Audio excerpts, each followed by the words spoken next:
everyone, I'm Erica Friedman. Welcome to Yuri Studio, where I answer questions about the Yuri genre that I get online, on my blog Okazu, or at Yuri panels, or from my patrons. Today, I want to address a question I get all the time. To begin with, let's revisit something I said in my last video. First, let's look at one more definition of Yuri as a genre. On Okazu, where I review Yuri media, I use a slightly narrower definition. Yuri is lesbian content without lesbian identity. If a character or story is overtly lesbian or queer, then the review gets filed under the LGBTQ category rather than Yuri on Okazu. My lesbian experience with loneliness, or Shimanami Tatsugare, would get categorized that way. Because the point in cataloging or categorizing a series is to help people find that series. And on Okazu, everyone who visits regularly is already interested in Yuri, but might want to find queer or lesbian work as opposed to titles generally aligned to the genre. Sometimes the series is Yuri, but doesn't look it. Other Side Picnic keeps getting on all the Yuri lists, but the first volume isn't more than Soro looking at Tarako and thinking she's pretty. The Yuri is slow to develop, in part because the character isn't good with people, but also the development is part of the story. This is an overlooked series, by the way. Horror, action, paranormal weirdness, it's good sci-fi. Sometimes series get Yuri-baited, like My Next Life is a Villainess. There's definitely affection and maybe desire, but is any of it quote-unquote real? In cases like this, the answer is yes and no equally. Yes, it's real. No, it's not going anywhere. If series are mostly for whoever liked them and there's no right or wrong way to interpret art, as we discussed in the last video, is there anyone at all doing objectively queer mainstream manga? All of which brings me to a question I get quite often when I do panels. At some point someone asks, what about own voices? Are there lesbian artists doing Yuri manga or queer creators doing queer manga? This is always a complicated question because some artists are out in some places and not in others. They may feel comfortable talking about their lives in roundabout ways. There may be many more queer creators out there than we know about, although that's changing, and it's changing pretty rapidly. Let me start with the fact that a lot of folks don't really think about it at all. Making Yuri manga is still a revolutionary act. I mean, yes. If you're making a girl meets girl story for a mainstream manga audience, it might not feel subversive, but even a decade ago, that was just so uncommon that it's pretty revolutionary that in 2020, right now, every major manga publisher in Japan and the US is putting out some kind of Yuri. And making manga of any kind at all is subversive as heck. Folks making queer manga and putting queer concerns and experiences into the public eye are pushing us forward all the time. As a result, today's video isn't comprehensive and it's not complete. It can't be. There are folks creating queer manga all over Japan and I can't be aware of all of them. In fact, to make this video, I reached out to some folks to ask them for assistance. I want to thank Megan and Mieri-san, both of whom helped me learn of some new creators specially for this video, and to CW, who gave me an important link which is in the notes. And since I began thinking about doing this video as a separate piece and not just part of What Makes a Story Yuri video, more creators who are identifying as queer have done so publicly or have been published. There are more of us every day. Isn't that fantastic? So let's start answering the question of whether there's queer Yuri, or as we used to call it back when I was publishing Yuri manga with ALC Publishing, 100% Yuri, that is to say Yuri manga by and for queer folks. Here are some names I want to start with. I first encountered Takamiya Jin Sensei doing doujinshi work under her circle name Junk Lab in the early 2000s. She's been professionally published in Yuri Hime Magazine, Rockwin La Paradise, and Galette Magazine, and she's still putting out doujinshi. I very much like her work for a number of reasons. Her characters may be angsty, but they are rarely angsty about their sexuality. In fact, her series Omoi no Kakura stars a high school girl who is very comfortable identifying as a lesbian. And this series features the use of lesbian slang, which I also really liked. Takamiya Sensei's work meshes lesbian and Yuri seamlessly. I wish someone would bring her series out in English. Her art is wholly unique and not moe at all, often featuring adult women existing in the world with bosses and friends and other society. To be very blunt, I'm afraid the imaginationless hordes would pass it over for another nothing happens school romance between moe blob head fetuses and frilly dresses, but I'd still like to see it. Nakamura Ching's work is about being a lesbian in the soul-plumbingest ways. Her true crime-style manga Gunjo features a lesbian lead who has thrown everything away for the woman she loves, a woman who can't really love her back. Volume 1 of this richly detailed noir story is now available in English on her Note.mu site, which you can purchase per chapter. Links obviously will be in the show notes. Her work isn't lesbian community lesbian as Takamiya Sensei's is. It's deeply personal and occasionally dark. In fact, when Nakamura Sensei contacted me a million years ago on Japanese social platform Mixi, she called Gunjo a dark yuri manga. Honestly, Gunjo is still the best manga I've ever read, pretty much on every level. Nakamura Sensei tells a pretty funny story about how when Morning Magazine came out with Gunjo on the cover, people were recoiling from it in horror. But this work, this art piece on the cover, is a work of art, and you can really tell when you look at it that the artist is an artist first and a manga artist second. And since I started planning this video, Netflix has announced a live adaptation of Gunjo for 2021 called Her, Kanojo in Japan, or Ride or Die in the USA. You're probably familiar with Kabi Nagata, whose My Lesbian Experience with Loneliness and its follow-up books have all been brought out in English by Seven Seas. Nagata-sensei has what is probably the lowest key coming out scene I've ever read in a lifetime of reading lesbian work, where she kind of just says, "But for anything more than hugs, I'd only want to pursue it with a woman, and plus, I was more sexually interested in women's bodies than men's."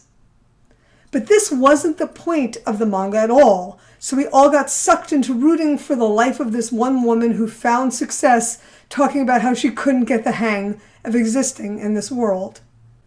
Nagata-sensei's work isn't about being gay or about lesbian life. It's about her life and her drive to live, which makes it wholly relatable for a lot of people, not only queer folks, but people who don't feel like they fit in their bodies, their jobs, their families, or sometimes their lives. Her work is out from Seven Seas, and it's fantastic and touching, and it's about life and love, but not about romance. I'm super glad to be able to mention Akiko Morishima, who has been drawing lesbian and yuri doujinshi in manga since before there was a name for it. Her yuri work is out in English as Conditions of Paradise and Conditions of Paradise My First Time from Seven Seas, as well as her collaboration with Utena director Kunihiko Ikuhara, Yuri Kumarashi from Tokyo Pop. Morishima Sensei just recently did a fabulous interview with Glow, Waseda University's Sexual Minority Circle, which was a terrific retrospective of her work and her life. It was pretty timely too, as I wanted to add her to this video, so it was super nice to see this. Inui Ayu, who writes about her and her girlfriend's lives in monthly yuri magazine Comic Yuri Hime, in a serialized and slightly idealized manga, has also made her life pretty public. I also want to recommend Miyuri Hiranashi, who has not been published by a mainstream company, but her comics about being a butch lesbian are absolutely delightful. She puts her work out in English on Patreon. Miyuri's super fun to follow because she's always willing to give you a lot of insight into her process as well. There are some other folks who have discussed in tweets or blogs their girlfriends or partners or who have ID'd publicly as lesbian that I want to talk about. A few folks that have been suggested for this video are Sal Jiang. Sal, like so many other artists, began in doujinshi. Recently, she's been picked up in Japan by online magazine Comic Ruelle and Comic Jardin for her office life manga, Black and White. I hope to see her work translated in English one day. I love Uni's work. Her work tends to be shikaijin yuri, that is, stories about adult women working for companies. I define shikaijin as something like productive member of society, i.e. a wage slave. Her series, I Love You So Much I Hate You, is out from Yen Press in English, and Manga Planet has just licensed her series Hitogoto Desu Kara, which is about being a member of the HR department in a large company. Her characters are lesbian and live in a society where other lesbians exist. Hanakage Arto was a manga artist whose work was wholly unfamiliar to me when I began this video, but now that I've looked at it, I can see that it's stylish and cool and unabashedly queer. Natsuo Mutsumi, like me, IDs as she, they.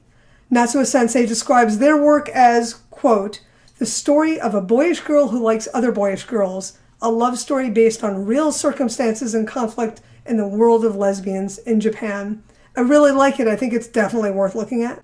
Again, I was unfamiliar with this creator when I began working on this video, but that's what's so great about the Yuri manga community. We all follow each other and find new people to follow that way.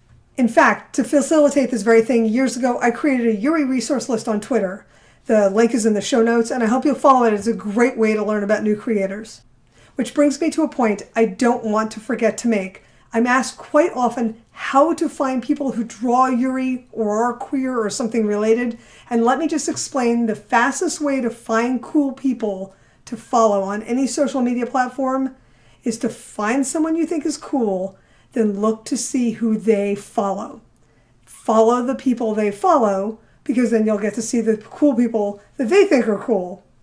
Of course, I invite you all to look at the folks linked to on my Twitter list. It includes artists and writers and publishers and websites to follow. While I'm at it, since I'm often asked this question more generally about queer creators, I wanted to look at the topic a little more broadly. Because there are queer creators creating other genres of manga too, and the more support they get, the better. So right now I'm going to talk about a few folks I want you to know about. You may be familiar with some of those names and you may not, but hopefully you'll get to take a look at all of their work. We're going to start with Tagame Gengoro. Tagame Sensei is an out gay man drawing gay comics and mainstream manga featuring gay characters. You can get My Brother's Husband as a 2-volume set in English from Pantheon Press. Most of the rest of his work in English is hardcore adult gay porn, which is also interesting and worth taking a look at, but maybe not safe for work. The creator of Shimanami Tasugare, Our Dreams at Dusk from Seven Seas, and Nabare no O, which is out from Yan Press, Kamatani Yuki defines as gender X. Gaku Keito is a trans man and creator of Boys Run the Riot, which was licensed by Kodansha while I was working on this video. She is a trans woman whose autobiographical work in The Bride Was a Boy was both heartwarming and raised awareness of the process and obstacles of transitioning in Japan. Her book is available in English from Seven Seas. Isaki Uta, author of Minekun is Asexual, which is available in English on licensed doujinshi platform Irodori Sakura, identifies as asexual. Tomimura Kota, creator of My Roomie is a Dino, identifies as bisexual, and you can get that manga from Kodansha USA. As I said earlier, this is just a small look at some folks that I and friends know about, so there's probably no end to how many people we could add to this video if I widen the circle. In fact, you probably all know somebody, and I'm going to encourage you to feel free to put links to legitimate platforms where reading and social media communications can happen to openly queer creators you know in the links. Illicit site links will be removed. Thank you very much for understanding. The more queer people who come out, the more queer folks who make queer manga and tell their stories, the more we'll see. This is not a rock that turns back uphill. In the last few years, we've seen so much more queer manga and so many more queer creators. I expect this list to become too long to maintain very quickly, which is why I wanted to get this video out now. One last note before we wrap up. There are a lot of ways you can support creators these days. Of course, you can buy books and doujinshi licensed in English. You can buy their work in Japanese. A lot of these folks have multiple ways to buy their works online listed in their own accounts. There's Bookwalker Global. For digital work, there's Booth.pm and Melon Books, both of which ship overseas through Tenso. You can support them directly on the Patreons, their Pixiv fan boxes, Fantia, and other crowdfunding sites. The point I'm making here is, if you like a creator, support them with praise and sharing and promotion, and if you can, with money, because that ultimately is the thing they need most to thrive. And when they thrive, we get more great queer manga. Of course, I'll put links to every person and every manga I mentioned in the show notes. Special thanks to Megan, Mieri-san, and CW for their help with this video. Since this is the last episode of this season, I want to shout out to Louise for doing the video editing and to Patty for the opening and end title cards. I want to thank all of you for watching. I hope you'll click subscribe to this channel and support us on Patreon. Thanks very much for joining me today, and I'll see you again next year on Yuri Studio.